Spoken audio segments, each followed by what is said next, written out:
Amin. Shalom Bapak Ibu Saudara sekalian. Pagi hari ini kita akan belajar sebuah kebenaran firman Tuhan mengenai doa kesembuhan. Saya percaya setiap orang pasti ingin mengalami hal ini. Terlebih ketika kita mengalami sakit atau mungkin keluarga kita, orang-orang di sekeliling kita yang mengalami sakit. Pasti ada dorongan di dalam hati kita untuk kita bisa mendoakan, untuk kita rindu melihat orang tersebut mengalami tanda ajaib, mujizat kesembuhan dari Tuhan. Setiap kita sebagai orang percaya, Tuhan itu memberikan kuasa dan otoritasnya di dalam diri kita. Setiap kita orang percaya, ada Yesus di dalam diri kita. Dan Yesuslah sang penyembuh itu, bukan kita. Tapi kita ini hanyalah alat yang dipakai Tuhan untuk kita menyatakan kuasanya bekerja, yaitu melalui kesembuhan. Satu kebenaran firman Tuhan yang beberapa waktu lalu Tuhan taruh di dalam hati saya. Kita belajar bersama-sama di dalam Matius pasal yang keempat ayat 23 sampai dengan 25. Saya bacakan, Yesus mengajar dan menyembuhkan banyak orang. Dari firman ini saya belajar dua hal. Bahwa yang terpenting itu bukan pertama-tama mengenai tanda ajaib kesembuhan. Tetapi juga mengenai Injil. Karena percuma jika seseorang menerima mujizat kesembuhan namun tidak diselamatkan. Karena itu dari Matius 4 ayat 23 sampai 25 kita belajar dua hal saja, yaitu apa? Memberitakan Injil dan menyembuhkan sakit penyakit. Kita belajar karena firman ini Yesus sendiri yang melakukannya. Dikatakan di ayat 23, Yesus pun berkeliling di seluruh Galilea. Mata saya tertuju kepada kata berkeliling. Kalau Yesus diam di tempat, ya sedikit mujizat yang pasti terjadi. Karena dengan pasif hanya menantikan orang-orang datang atau orang-orang sakit dibawa kepadanya. Tetapi ayat ini menyentuh hati saya. Yesus dengan sengaja berkeliling. Seperti firman yang lain berkata bahwa iman pada hakikatnya tanpa tindakan adalah mati. Yesus beriman, ingin supaya orang-orang itu disembuhkan, dilepaskan, diselamatkan. Karena itu Yesus melangkahkan kakinya, berkeliling. Bahkan kita lihat di seluruh Galilea, bersyukur ya orang-orang yang hidup pada zaman itu. Orang-orang yang punya pergumulan, terlebih yang mengalami sakit penyakit di zaman itu. Karena Yesus sang juru selamat mau berkeliling bahkan di seluruh kota Galilea. Tidak memilih-milih, tapi di seluruh tempat Yesus berkeliling. Dan apa yang terjadi? Ini yang dilakukan oleh Yesus. Ia mengajar dalam rumah-rumah ibadat dan memberitakan Injil kerajaan Allah. Ini poin yang pertama. Kita tidak boleh lupa bahwa Injil itu sendiri kekuatan Allah. Saya pernah beberapa waktu lalu ketika saya memberitakan Injil kepada seseorang, orang tersebut belum mau menerima Tuhan Yesus sebagai juru selamat. Tetapi setelah meninggalkan orang itu, saya berdoa dalam hati, Tuhan, saya percaya Injil itu kekuatan Allah. Dan ketika Injil itu ditabur di dalam orang itu, hidup orang itu, maka satu waktu dengan iman saya yakini orang tersebut akan menerima Yesus sebagai Tuhan dan Juru Selamat. Karena tugas kita adalah memberitakan Injil. Kita tidak perlu bingung bagaimana jika orang tersebut belum mau percaya Yesus. Beritakan saja, tabur Injil. Karena ada kekuatan Allah di dalam Injil itu. Injil itu betapa penting.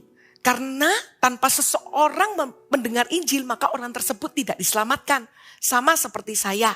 Saya menyadari bahwa dulu kalau saya tidak mendengar Injil, saya pun tidak ada. Hari ini Bapak Ibu Saudara, saya tidak bisa melayani Tuhan. Tapi ketika Injil itu diberitakan, saya mengalami keselamatan. Karena saya baru mengerti, ternyata Yesus pernah mati di atas kayu salib untuk menebus dosa dan kesalahan saya.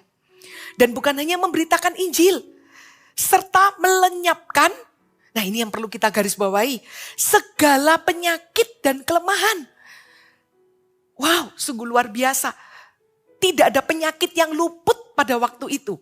Bisa bayangkan di seluruh Galilea, kita sebut apapun nama-nama sakit penyakit, Yesus melenyapkan segala penyakit dan kelemahan di antara bangsa itu. Artinya apa? Setiap sakit penyakit itu tunduk di bawah kaki Tuhan. Di sini saya melihat bahwa seperti lagu yang sebelum firman kita nyanyikan, bagi Tuhan itu tidak ada yang mustahil.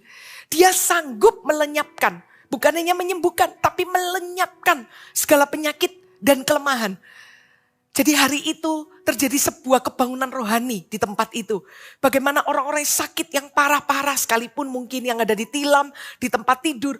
Dengan seketika mereka mengalami mujizat dan tanda ajaib. Lalu dikatakan di ayat 24, maka tersiarlah berita tentang dia di seluruh Syria. Dan akhirnya sampai kemana-mana. Ya, di mana ada kesembuhan, tanda ajaib itu dengan cepat pasti berita itu menyebar. Dan dibawalah kepadanya, jadi waktu di Syria dengan sengaja karena orang-orang tahu Yesus bisa menyembuhkan. Dibawalah kepadanya semua orang yang buruk keadaannya. Ketika saya bacakan ini mungkin ada di antara kita yang kita mengalami kondisi-kondisi ini. Saya juga pernah Bapak Ibu Saudara, saya juga pernah mengalami sakit waktu kecil. Sampai vonis dokter berkata relakan saja. Umurnya hanya 2-3 bulan. Tapi mujizat terjadi. Saya tidak meninggal. Dari situ keluarga saya melihat bahwa Tuhan itu sungguh hidup dan Tuhan itu nyata. Mungkin keadaan kita seperti ini.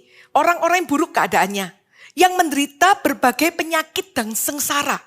Saya ketika baca ini penuh dengan belas kasihan ya. Melihat kondisi orang-orang ini. Yang kerasukan. Yang sakit ayan. Dan yang lumpuh. Bisa bayangkan di satu tempat itu. Di sekeliling Yesus itu berbagai macam pergumulan itu ada. Lalu Yesus menyembuhkan mereka. Ketika saya baca ayat ini, iman saya diteguhkan. Dan saya percaya iman Anda juga. Kalau kita mengalami kondisi-kondisi ini, kalau dulu Yesus menyembuhkan, sekarang pun tetap sama kuasanya. Tidak berubah. Karena Yesus tidak pernah berubah. Dulu, sekarang, sampai selama-lamanya. Kuasanya pun akan menyembuhkan kita. Katakan amin. Ayat 25. Maka orang banyak berbondong-bondong mengikuti dia. Dampak daripada Injil diberitakan dan tanda ajaib dinyatakan. Akan ada lebih banyak orang mengikut Yesus. Mereka datang dari Galilea, dari Dekapolis, dari Yerusalem, dari Yudea, dari seberang Yordan. Bisa dibayangkan? Tadi yang disebut aja itu sudah banyak orang di sekeliling Yesus. Dan ini lebih banyak lagi. Karena dari kota-kota mereka berduyun-duyun datang berapa ribu orang yang menjumpai Yesus pada waktu itu. Tapi ajaibnya, semua pergumulan mereka terjawab seketika itu juga. Saya belajar satu perkara bahwa kalau Yesus sedemikian rupa bisa menyatakan kuasanya. Dan hari ini saya mau katakan, Yesus itu ada dalam diri Anda dan saya. Kuasa itu ada dalam diri kita. Jadi kita bisa dipakai Tuhan bahkan di zaman ini untuk menjadi alat kepanjangan tangan Tuhan. Menyembuhkan yang sakit, membebaskan yang terikat, memulihkan yang terluka. Ada beberapa hal kalau Anda mau catat. Seringkali yang menjadi penghalang ketika kita mau mengalami kesembuhan. Atau ketika kita mendoakan untuk orang lain mengalami kesembuhan. Kalau kita mau catat yang pertama adalah kurang percaya atau kita mengalami keraguan-raguan. Tidak perlu dibuka ayatnya. Di dalam Matius pasal ke-17 ayat 14 sampai 21. Saya pernah bagikan beberapa waktu lalu di doa pagi yang lalu. Mengenai seorang yang mengalami sakit ayan. Dan by the way, sakit ayan yang dialami orang ini itu karena roh jahat. Nanti saya akan jelaskan ada beberapa sumber sakit penyakit. Nah, salah satunya itu adalah roh jahat. Kasihan sekali kondisi anak ini. Jadi dia sering masuk ke dalam air, sering masuk ke dalam api karena dikuasai oleh roh jahat. Dan juga mengalami sakit ayan. Saya tahu ini kondisi yang tidak mudah. Tetapi kita belajar dari ayat itu, mata saya tertuju kepada beberapa ayat. Mari kita lihat di mana Yesus menegur murid-muridnya. Kenapa? Karena murid-muridnya tidak percaya. Mari kita lihat. Di ayat yang ke-16. Aku sudah membawanya kepada murid-muridmu. Tetapi mereka tidak dapat menyembuhkannya. Ayat 17. Maka kata Yesus kepada murid-muridnya. Hai kamu angkatan yang tidak percaya dan yang sesat. Berapa lama lagi aku harus tinggal di antara kamu? Berapa lama lagi aku harus sabar terhadap kamu? Bawalah anak itu kemari. Yesus dengan segera ingin menyembuhkan anak itu karena kondisinya sangat kasihan. Dan Tuhan itu menegur murid-muridnya. Karena apa? Ketidakpercayaan ketidakpercayaan itu menghalangi kesembuhan itu terjadi. Lalu murid-muridnya mengambil waktu ketika sudah selesai pelayanan itu. Mereka bertanya sekali lagi kepada Yesus di ayat yang ke-19 dan 20. Kemudian murid-murid Yesus datang dan ketika mereka sendirian dengan dia, bertanyalah mereka, mengapa kami tidak dapat mengusir setan itu? Ia berkata kepada mereka, karena kamu kurang percaya. Ya, kita harus boleh kata itu. Jadi ketidakpercayaan ternyata itu menghalangi doa-doa kita untuk kita melihat tanda ajaib kesembuhan itu bisa dinyatakan. Lalu yang kedua, penghalang yaitu apa? Mudah menyerah. Jadi ketika kita berdoa untuk sesuatu, misal saya mendoakan seseorang yang mengalami sakit, lalu saya menyerah, kelihatannya ini tidak mungkin sembuh. Terus perjuangkan, jangan menyerah. Ketika kita berdoa sekali, dua kali kita memerintahkan kesembuhan, sepertinya belum terjadi sesuatu. Terus percaya dan terus berdoa. Saya mau saksikan bagaimana Tuhan memberikan sebuah saya pengalaman. Dan dari pengalaman ini saya belajar hal yang sederhana. Ketika kita rindu mendoakan kesembuhan, itu tidak lepas daripada belas kasihan Tuhan. Kalau belas kasihan itu tidak ada dalam diri kita, mustahil saya percaya. Kita ini ingin melihat orang-orang itu mengalami kesembuhan. Dan saya tahu belas kasihan itu sumbernya Yesus. Jadi beberapa waktu lalu ketika di sebuah retreat, saya itu tidak sengaja mau masuk ke ruang ibadah di retreat itu. Lalu di sebelah kanan saya itu ada seseorang yang sedang berjalan. Saya tidak mengenal karena dari negara lain, jadi di retreat itu kumpul bangsa-bangsa. Tetapi yang saya melihatnya adalah kenapa kok jalannya itu timpang. Berarti ada sesuatu yang tidak beres di bagian kakinya. Nah, setelah sesi retreat berakhir, itu sudah malam, saya meminta waktu sebentar untuk saya bertemu dengan orang itu. Saya ditemani oleh satu rekan dan saya bertanya apa yang dialami. Dia berkata dia mengalami sesuatu di usia 3 tahun, terkena sebuah ledakan dan akhirnya itu berdampak kepada kakinya di sebelah kanan yang akhirnya harus diamputasi. Dan itu membuat dia tidak bisa berjalan dengan normal gitu ya. Bukan diamputasi tetapi serpian-serpian itu ada di bagian kakinya sehingga membuat kakinya itu tidak bisa sama dengan kaki sebelah kirinya. Waktu itu kaki sebelah kanan. Nah, saya cuma tawarkan, maukah saya doakan? Nah, saya minta kedua kakinya naik di atas kaki saya ini. Lalu saya doakan. Ketika saya memerintahkan, ini yang saya alami secara nyata karena pengalaman pribadi.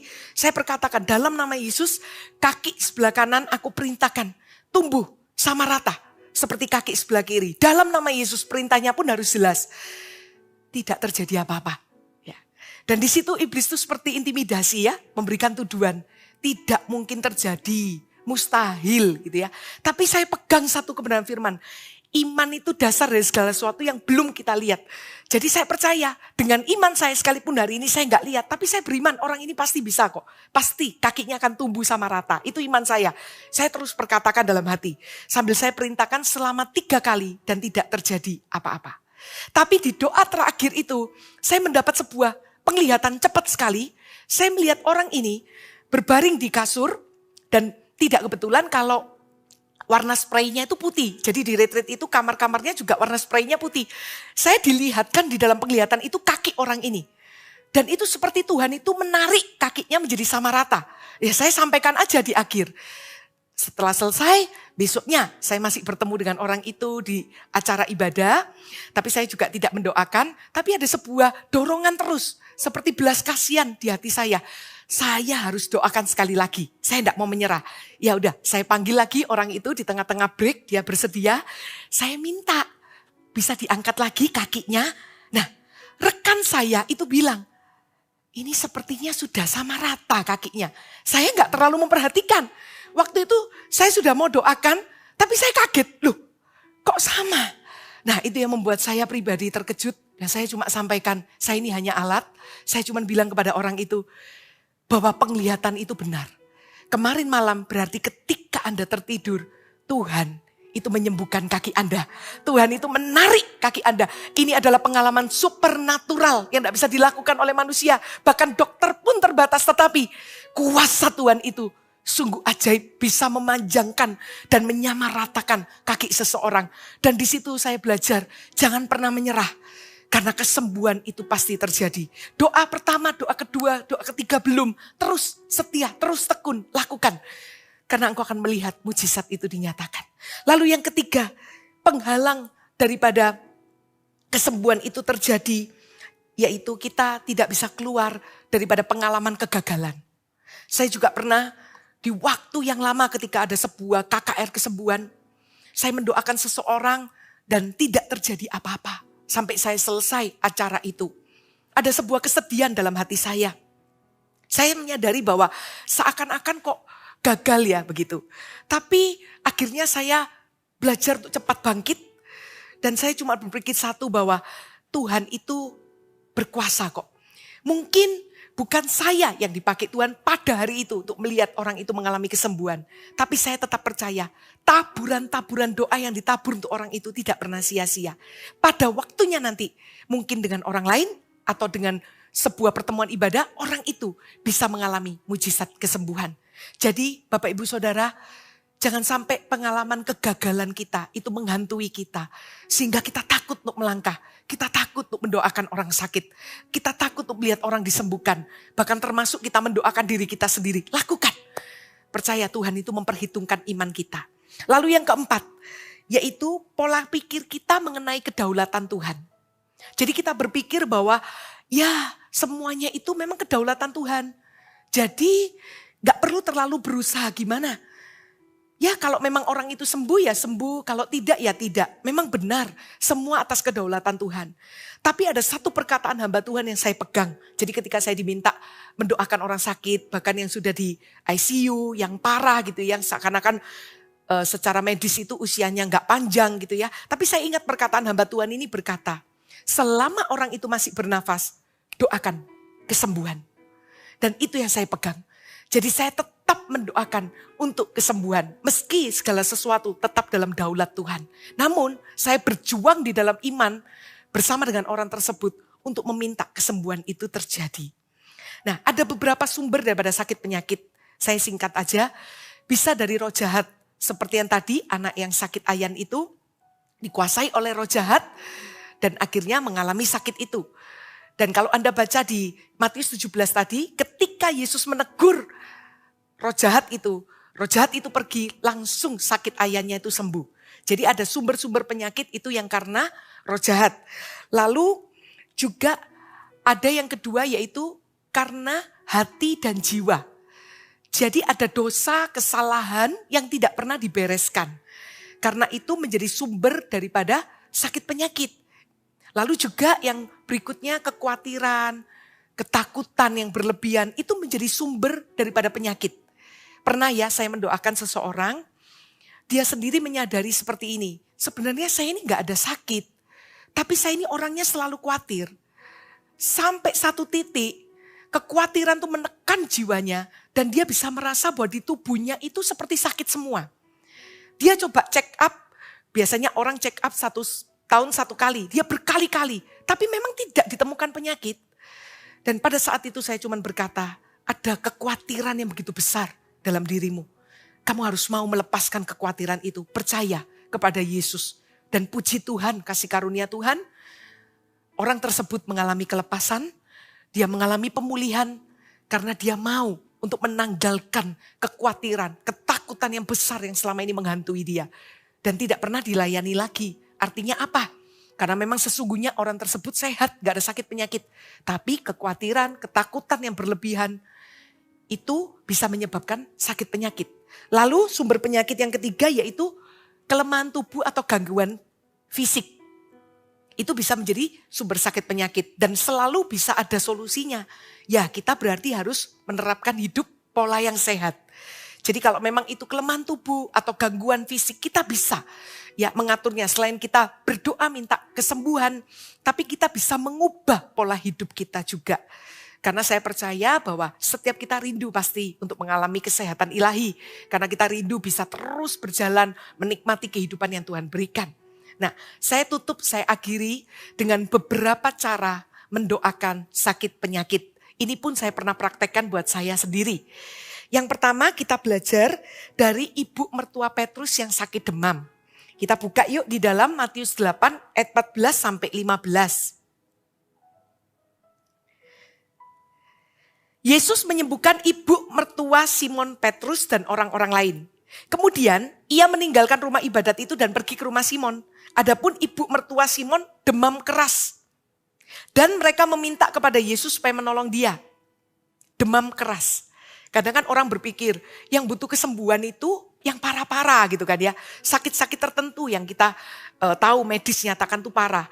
Tapi sakit demam keras pun bagi kita yang mengalami itu gak enak. Saya pernah alamin itu, gak enak, gak ada sakit tuh yang enak. Karena itu lihat ayat 39, maka ia berdiri di sisi perempuan itu lalu menghardik demam itu. Yesus menyembuhkan sakit demam. Jadi termasuk sakit yang disebut parah atau biasa, itu pun Yesus sanggup menyembuhkan. Katakan amin. Saya pernah ketika selesai melayani, secara tiba-tiba kita ini kan gak mengundang ya sakit penyakit datang di hidup kita. Tapi kadang-kadang tiba-tiba datang. Kepala saya sangat sakit itu berat. Dan besok itu ada jadwal pelayanan yang full sepanjang hari. Saya berdoa sama Tuhan. Tuhan, saya percaya oleh kuasa bilur-bilurmu. Saya pasti sembuh. Itu yang saya ucapkan. Karena itu kan firman 1 Petrus 2 ayat 24b. Oleh bilur-bilurnya kamu telah sembuh. Saya pegang kepala saya dalam nama Yesus. Amin. Lalu setelah itu kami makan malam. Dan sampai di hotel saya menyadari bahwa sakit kepala itu hilang. Saya bisa melayani hari minggunya itu yang full ibadah itu dengan maksimal. Saya tahu itu semua kemurahan Tuhan. Tapi dari hal itu saya belajar bahwa semua sakit penyakit yang kita sebut parah atau tidak parah, semuanya sudah Tuhan tanggung di atas kayu salib. Itu cara mendoakan. Kita bisa meletakkan tangan kita sendiri atas diri kita. Ketika kita sakit demam, kita mungkin mengalami sakit di bagian leher, kita letakkan dalam nama Yesus. Aku percaya Tuhan, kesembuhan terjadi, kesembuhan mengalir saat ini. Beberapa waktu lalu ada seorang ibu yang saya tanya, kenapa kok tangannya seperti ini? Dia berkata, saya kena stroke sudah tahunan. Biasanya kita mikirnya apa? Waduh sulit ini. Itu kalau medis ya. Kita berpikir kayaknya prosesnya banyak.